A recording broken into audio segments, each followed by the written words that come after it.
శ్రీరామనవమి శుభాకాంక్షలు.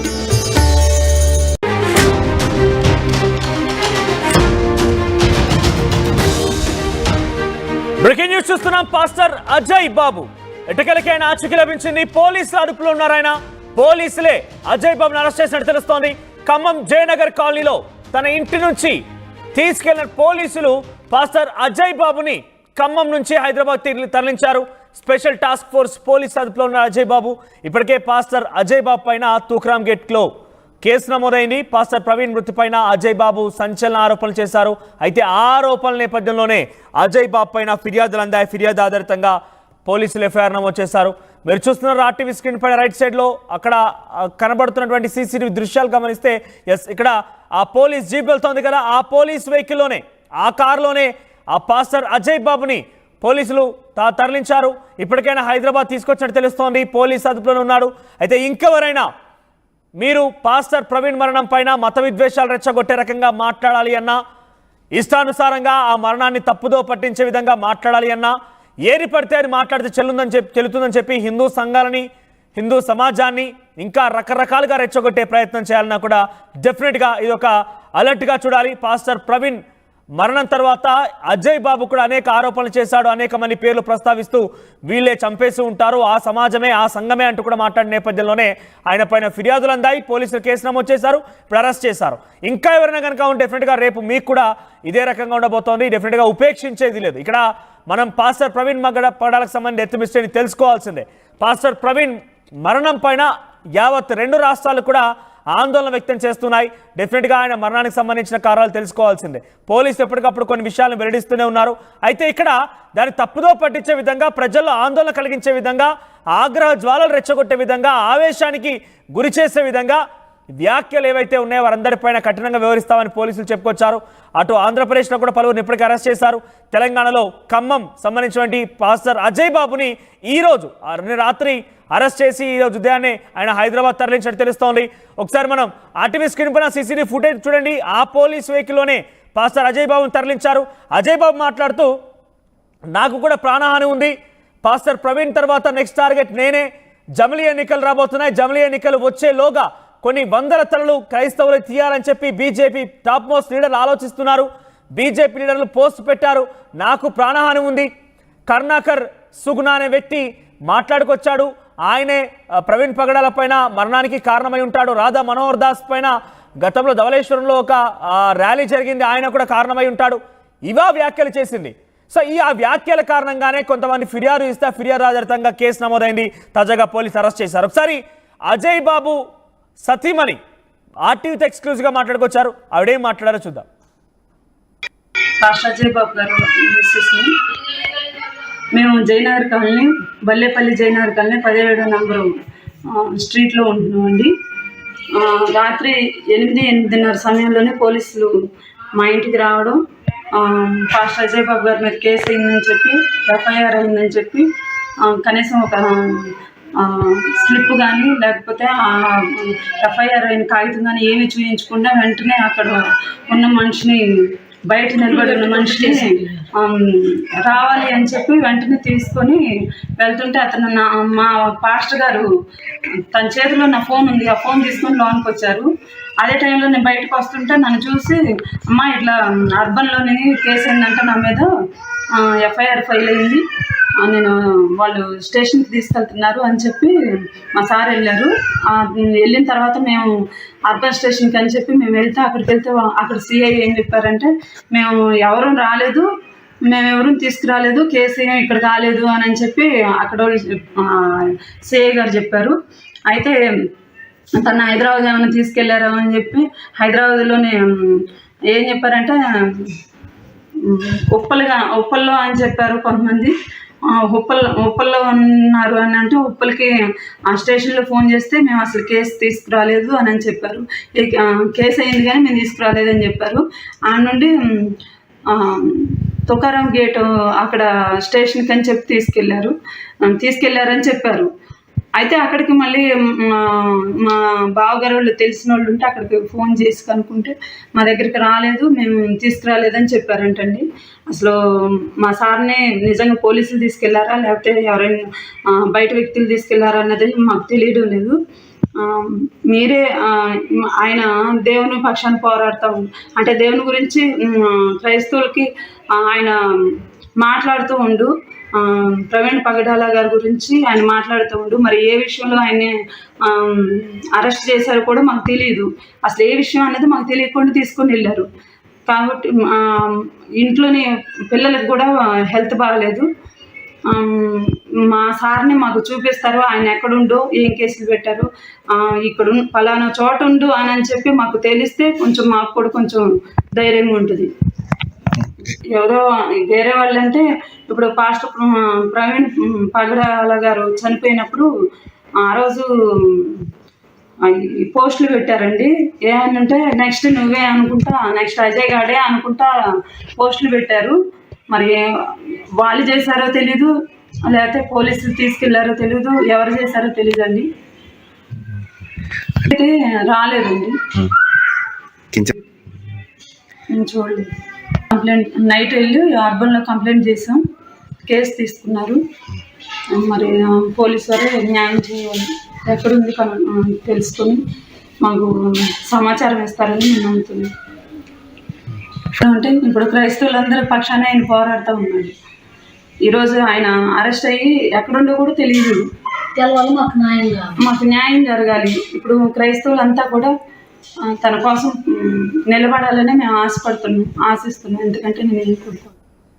రైట్, ముందుగా Khammam urban police స్టేషన్లో కేసు నమోదైందని చెప్పి తన భర్తని తీసుకెళ్లారని చెప్తోంది ఆ సదరు సతీమణి. ఆ తర్వాత వెంటనే మేము పోలీసులను ఆశ్రయిస్తే మేము తీసుకురాలేదని చెప్పారు. ఆ తర్వాత మేము ఉప్పల్లో కూడా కేసు నమోదని చెప్పిన నేపథ్యంలో ఉప్పల్ పోలీస్ స్టేషన్ కాల్ చేస్తే మేము తీసుకురాలేదన్నారు. తుకారాం గేట్లో కూడా సంప్రదించాను. తుకారాం గేట్లో పోలీస్ స్టేషన్ సంప్రదిస్తే వాళ్ళు కూడా మేము ప్రవీణ్ అరెస్ట్ చేయాలని చెప్పి, అక్కడ అజయ్ బాబుని అరెస్ట్ చేయాలని చెప్పినట్టుగా తన సతీమణి చెప్తోంది. కానీ ఫైనల్గా ఇవన్నీ అనుమానాలకి పోలీసులు చెక్ పెట్టారు. పోలీసులు తుకారాం గేట్ పోలీస్ స్టేషన్ సంబంధించిన పోలీసులను తను అరెస్ట్ చేసినట్టు తెలుస్తోంది. ప్రజెంట్ పోలీసు అదుపులో ఉన్న అజయ్ బాబు ఇంకా ఎవరైనా కనుక మత విద్వేషాలు రెచ్చగొట్టే విధంగా ఆరోపణలు చేస్తూ అనవసరమైనటువంటి ఆవేశాలకి ఆగ్రహ జ్వాలు రెచ్చగొట్టే విధంగా ప్రజల్లో కనుక ఉసుగొల్పే ప్రయత్నం చేస్తే వారిని కూడా కఠినంగా శిక్షిస్తామని పోలీసులు చెప్తున్నట్టు తెలుస్తోంది. ఏదేమైనా కూడా కొంత ఆందోళన కలిగిస్తోంది. క్రైస్తవుల్లో అయితే ప్రజెంట్ అజయ్ బాబు అరెస్టు పైన ఆందోళన వ్యక్తం అవుతోంది. మరిన్ని అప్డేట్స్ ఉదయాన్ని ఇస్తారు. ఉదయ్, ఏం జరిగింది? అజయ్ బాబు అరెస్టు విషయం పైన అప్డేట్స్ ఏంటి? మనోజ్, ఖమ్మం నగరానికి చెందినటువంటి జీవాధిపతి ప్రార్థన మందిర నిర్వాహకుడు మద్దిశెట్టి ఎర్రప్ప అలియాస్ అజయ్ బాబును నిన్న రాత్రి నార్త్ జోన్ టాస్క్ ఫోర్స్ పోలీసులు అదుపులోకి తీసుకున్నట్లు సమాచారం ఉంటుంది. అతనిపై సెక్షన్ 299, 196 బిఎన్ఎస్ యాక్ట్ ప్రకారం కేసు నమోదు చేసినట్లయితే మనకి ఇప్పటికే సమాచారం ఉంటుంది. ఈ case Tukaram gate police station పరిధిలో నమోదైన సమాచారం ఉంటుంది. కంప్లైంట్ వచ్చేసి ఆరోగ్య స్వామి జోసెఫ్ అనే ఒక వ్యక్తి ఇచ్చినటువంటి కంప్లైంట్ ఆధారంగానే మద్దిశెట్టి ఎర్రప్ప అలియాస్ అజయ్ బాబుపై కేసు అయితే నమోదైనట్లు పోలీసు నుంచి సమాచారం ఉంటుంది. స్థానిక పోలీసుల సహకారంతో అజయ్ ను అదుపులోకి తీసుకున్నట్లు కూడా మనకు విశ్వసనీయ సమాచారం అయితే అంటుంది. అయితే ఇటీవల మృతి చెందినటువంటి పగడాల ప్రవీణ్ మృతి ఉదంతానికి సంబంధించి అనేక అంశాల్లో డిబేట్స్ కావచ్చు, అటు సోషల్ మీడియా వేదికగా అనేక కామెంట్స్ అజయ్ బాబు చేస్తూ వస్తున్నాడు. ఈ అంశంపై చాలా పెద్ద ఎత్తున విస్తృతంగా చర్చ జరుగుతుంది. ఒకవైపు చాలా సెన్సిటివ్ అంశం అని చెప్పి అటు ప్రభుత్వాలకు పోలీస్ శాఖ కూడా సంయమనం పాటించాలని చెప్పి అనేక మార్లు కోరినప్పటికీ కొంతమంది వ్యక్తులు సామాజిక మాధ్యమాల వేదికగా కావచ్చు, యూట్యూబ్ ఛానల్స్ వేదికగా డిబేట్స్ నిర్వహించడం, వివాదాస్పద వ్యాఖ్యలు చేయడం, మత విద్వేషాలు రెచ్చగొట్టడం, చాలా రెండు వర్గాల మధ్య చాలా కీలకమైనటువంటి వ్యాఖ్యలు చేయడం, ఇటువంటి అనేక అంశాలపై అజయ్ బాబుపై అనేక ఫిర్యాదులు కూడా గతంలో వెల్లువెత్తాయి. ప్రస్తుతం ఈ నేపథ్యంలోనే తుకారాం గేట్ పోలీస్ స్టేషన్ లో నమోదైనటువంటి ఆ ఫిర్యాదు ఆధారంగానే తాము అదుపులోకి తీసుకున్నట్లయితే పోలీసుల నుంచి మనకు విశ్వసనీయ సమాచారం అయితే ఉంటుంది. అయితే బాధిత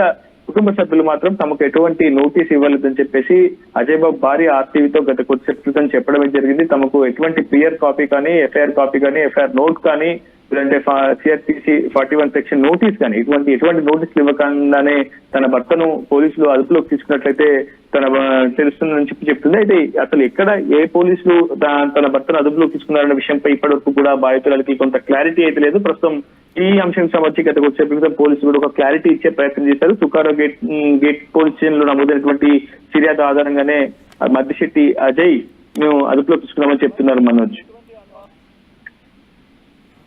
రైట్ ఉదయ్, ప్రెసెంట్ అజయ్ బాబు అరెస్ట్ పైన క్రైస్తవ సంఘాల్లో ముఖ్యంగా పాస్టర్లు ఎటువంటి ఆందోళన వ్యక్తమవుతుంది? అంటే ప్రవీణ్ పగడాల మరణం పైన ఇక్కడ నిజాలు బయట పెట్టకుండా ఎవరు ఏం చెప్పకుండానే ఆయనంతటా ఆయనే రాధా మనోహర్ దాస్ పేరు తెర మీద తీసుకురావడం, కరుణాకర్ సుగుణ పేరు తెర మీద తీసుకురావడం, ఇంకా చాలా పెద్ద ఎత్తున ఆయన అజయ్ బాబు వ్యాఖ్యలు చేయడం, సో ఇవన్నీ కూడా సంచలనం రేపుతున్నాయి. సో ఇప్పుడు ఒక ఇండైరెక్ట్ గా పోలీసులు ఇంకెవరైనా కనుక ప్రవీణ్ పగడాల మరణం పైన ఇష్టానురీతిన ఈ రకంగా మాట్లాడితే అరెస్ట్ చేస్తామనేటువంటి ఒక భావనను చూపించడం కోసం కూడా అజయ్ని అరెస్ట్ చేశారని చెప్పుకోవచ్చా? ఎగ్జాక్ట్లీ మనోజ్, ఎందుకంటే ఒక సెన్సిటివ్ అంశం పగడాల ప్రవీణ్ మృతి ఉదంతంపై ఇప్పటికే ఏపీ పోలీసులు తీవ్రంగా శ్రమిస్తున్నారు. ఆ కేసును లోతైన దర్యాప్తు చేస్తున్నారు. ఎప్పటికప్పుడు పోలీసులు కూడా మీడియా సమావేశాలు పెట్టి పూర్తి వివరాలు వెల్లడిస్తున్నారు. పోస్ట్ మార్టం రిపోర్ట్ కావచ్చు, ఎఫ్ఎస్ఎల్ రిపోర్ట్ లో ఏముంది అనే అంశానికి సంబంధించి కీలకమైనటువంటి అంశాలు ఒక్కొక్కటిగా వెలికితీసే ప్రయత్నం చేస్తున్నారు. ఈ నేపథ్యంలో అటు కేఏపీఎల్ కావచ్చు, ఇటీవల కాంగ్రెస్ నేత మాజీ ఎంపీ హర్ష కుమార్ కావచ్చు, అటు అజయ్ బాబు కావచ్చు, ఇలాంటి కొంతమంది వ్యక్తులు చేసినటువంటి వ్యాఖ్యల పట్ల కొంత అభ్యంతరాలు కూడా వ్యక్తం అవుతున్నటువంటి పరిస్థితి. ఎందుకంటే అటు పగడాల ప్రవీణ్ హత్య, ఆత్మహత్య అనే ఇంకా పోలీసుల వైపు నుంచి ఒక స్పష్టమైనటువంటి క్లారిటీ రాకమునిపే ఏకపక్షంగా ఇటు హత్య, ఇది హత్య అంటూ కూడా అటు నేతలు చేసినటువంటి వ్యాఖ్యలు కావచ్చు, ఇటీవల అజయ్ బాబు చేసినటువంటి ప్రధానంగా అజయ్ బాబు చేసినటువంటి వ్యాఖ్యలు ఇది పక్కా హత్యే, తనను కూడా హత్య చేసేందుకు హిందూ సంఘాలే ప్రయత్నం చేస్తున్నాయి. రాధా మనోహర్ దాస్ కావచ్చు, శివసేన ఒక హిందూ జనశక్తికి సంబంధించి కావచ్చు, కరుణాకర్ సుగ్గున అనే వ్యక్తి, మరోవైపు మహాసేన రాజేష్ పై కూడా అనేక అభియోగాలు అజయ్ బాబు తెర మీద తీసుకొచ్చాడు. అతడు గత కొద్ది రోజుల క్రితం కూడా ఖమ్మం నగరంలోని ఖానాపురం హవేలీ పోలీస్ స్టేషన్ లో ఫిర్యాదు కూడా చేశారు. అది కూడా కేసు నమోదైంది. మహాసేన రాజేష్ తో పాటు కరుణాకర్ సుగ్గున, రాధా మనోహర్ దాస్ పై కూడా కేసు నమోదైందంటే మనకి సమాచారం అందుతుంది. ఏదేమైనప్పటికీ ఇట్లాంటి ఒక సెన్సిటివ్ అంశంలో వివాదాస్పద వ్యాఖ్యలు చేయడం, ఏకపక్షంగా ఒక సమాజాన్ని కావచ్చు, ఒక జాతిని నిందించే ప్రయత్నం చేయడం, నిందితులుగా చూపించే ప్రయత్నం చేయడం వల్లనే ఇలాంటి సమాజంలో కొంత భావోద్వేగం రగిలిపోయి పూర్తిగా అది రెండు మతాల మధ్య విద్వేషాలకు దారితీస్తుందన్న భావనలో ప్రస్తుతం పోలీస్ శాఖ కూడా ఉంది. ఇటువంటి అంశాలపై సామాజిక మాధ్యమాల్లో ఎవరైతే అనుచితంగా ప్రవర్తించినా కావచ్చు, వివాదాస్పద వ్యాఖ్యలు చేయడం వంటి అంశాలపై లోతైనటువంటి దర్యాప్తు చేస్తున్నామంటే పోలీసులు చెప్తున్నారు. ప్రస్తుతం నార్త్ జోన్ టాస్క్ ఫోర్స్ పోలీసులే అజయ్ బాబును అదుపులోకి తీసుకున్నట్లయితే మనకు సమాచారం అందుతోంది. మనోజ్, ప్రస్తుతం ఈ అంశంపై క్రైస్తవ సంఘాలలో కూడా కొంత చర్చ అయితే మొదలైంది. ప్రస్తుతం అజయ్ బాబు ఎక్కడున్నాడు, దానికి సంబంధించి ఒక క్లారిటీ అనేది రావాలని కూడా అటు క్రైస్తవ సంఘాలు కొంత ఆందోళన వ్యక్తం థ్యాంక్ యూ ఉదయ్. సో మొత్తం మీద నార్త్ జోన్ పోలీసులు ప్రవీణ్ పగడాల మరణం తర్వాత అజయ్ బాబు మాట్లాడిన మాటల ఆధారితంగా తుకరం గేట్ పోలీస్ స్టేషన్ లో కేసు నమోదైతే నార్త్ జోన్ పోలీసులు ఇప్పుడు అజయ్ బాబుని ఖమ్మం నుంచి అరెస్ట్ చేసి ఇక్కడ తీసుకురావడం జరిగింది. సో అటు కుటుంబీకులకైతే ఇప్పటివరకు సమాచారం లేదు, కుటుంబీలకు ఎటువంటి నోటీస్ ఇవ్వలేదు అన్నట్టుగా తన భార్య కానివ్వండి, తన బంధువులు చెప్తున్నారు. సో తాజాగా అజయ్ బాబు అరెస్ట్ పైన క్రైస్తవ సంఘాల్లో పెద్ద ఎత్తున ఆందోళన వ్యక్తమవుతోంది. ఇంకొకసారి ఎవరైనా కనుక ఈ రకంగానే ప్రొఫెసర్ ప్రవీణ్ పగడాల మరణం తర్వాత ఇష్టారీతిన మత విద్వేషాలు రెచ్చగొట్టే విధంగా, ఆగ్రహ ఆవేశాలని ఉసుగొలిపే విధంగా మాట్లాడితే కనుక వారికి కూడా ఇదే అన్నట్టుగా ఇండైరెక్ట్ గా పోలీసులు చెప్పకనే చెప్తున్నట్టుగా అర్థమవుతోంది. ఒకసారి అజయ్ బాబు ఏం మాట్లాడారనేది మళ్ళీ విందాం. ప్రవీణ్ పగడాల గారు ఒక నార్మల్ పర్సన్ కాదు. ఆయన క్రైస్తవ సమాజం మొత్తానికి గొంతులాగా నిలబడినటువంటి వ్యక్తి. ఇప్పుడు ఏమంటున్నారు బయట అంటే 2027లో జమిలీ ఎన్నికలు జరగబోతున్నాయి కాబట్టి క్రైస్తవులకు సంబంధించినటువంటి తలల్ని తీసే కార్యక్రమాన్ని మొదలుపెట్టారు. అందులో భాగంగానే ప్రవీణ్ గారిని అడ్డు తప్పించారు. తర్వాత చాలా తలలు ఎగుస్తాయని బయట అంటున్నారు. డైరెక్ట్గా ఫేస్బుక్లో మెసేజ్ పెడుతున్నారు, నెక్స్ట్ అజయ్ గాడే అని. అందరూ బీజేపీ లీడర్స్ నెక్స్ట్ అజయ్ గాడే అని నా గురించి మెసేజ్లు పెడుతున్నా. చావుకు నేను భయపడినా అది పెద్ద విషయం కాదు. నాకు సెక్యూరిటీ ఇవ్వమని కూడా పోలీసులను అడిగినాం.